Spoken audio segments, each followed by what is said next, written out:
దేశంలో అక్రమ డ్రగ్స్ సరఫరాపై ఉక్కుపాదం మోపాలన్నారు కేంద్ర మంత్రి అమిత్ షా. వికసిత భారత్ సాధించాలంటే డ్రగ్స్ రహిత దేశంగా మారాలన్నారు.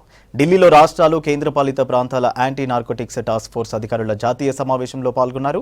డ్రగ్స్ నెట్వర్క్లను విచ్ఛిన్నం చేయడానికి పటిష్ట ప్రణాళిక సిద్ధం చేయాలని సూచించారు. దేశంలో 3 రకాల డ్రగ్ కార్టెళ్లను గుర్తించినట్టు చెప్పారు. ఎంట్రీ పాయింట్లు, సప్లై, స్థానిక రిటైల్ చైన్లపై నిఘా పెట్టాలన్నారు. ఇక ఈ నెట్వర్క్లను పూర్తిగా ధ్వంసం చేస్తేనే డ్రగ్స్ ను అరికట్టొచ్చన్నారు అమిత్ షా. और मैं सबसे पहले आप लोगों को बताना चाहता हूं कि मोदी जी ने देश के सामने 2047 में महान भारत की रचना की एक संकल्पना रखी है।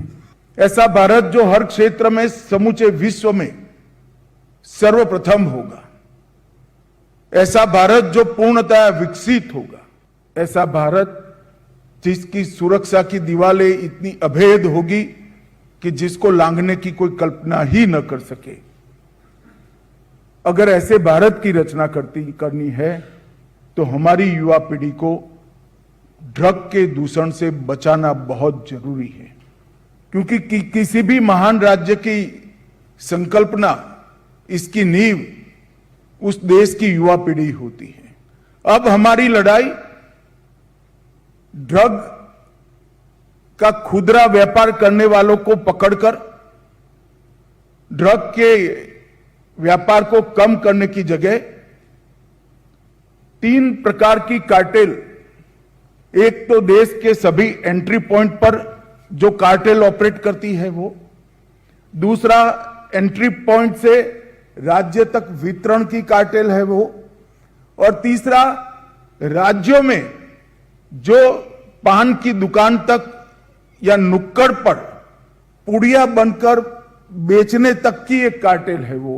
ये तीनों प्रकार की कार्टेल पर कठोर आघात करने का समय आ गया है, और मैं मानता हूं वो तभी हो सकता है जब इस सभागार में बैठे हुए लोग, सभागार में बैठे हुए सभी प्रतिभागी ये तय करें कि लड़ाई हमारी लड़ाई है, और जो मेन फोर्स लड़ाई लड़ने वाली एजेंसी है एनसीबी और एंटी नार्कोटिक्स टास्क फोर्स, इसके अलावे सभी लोगों ने तय करना पड़ेगा कि 1 साल में 12 दिन हम सभी के एक्सक्लूसिव इस लड़ाई के लिए हम रिजर्व रखेंगे।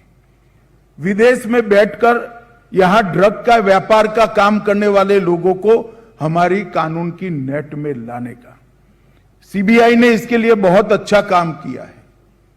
मेरा सभी एएनटीएफ के अध्यक्षों को आग्रह है कि आप सीबीआई डायरेक्टर का संपर्क कर प्रत्यार्पण के लिए एक सुनिश्चित व्यवस्था आपके यहां खड़ी करिए, जो न केवल ड्रग,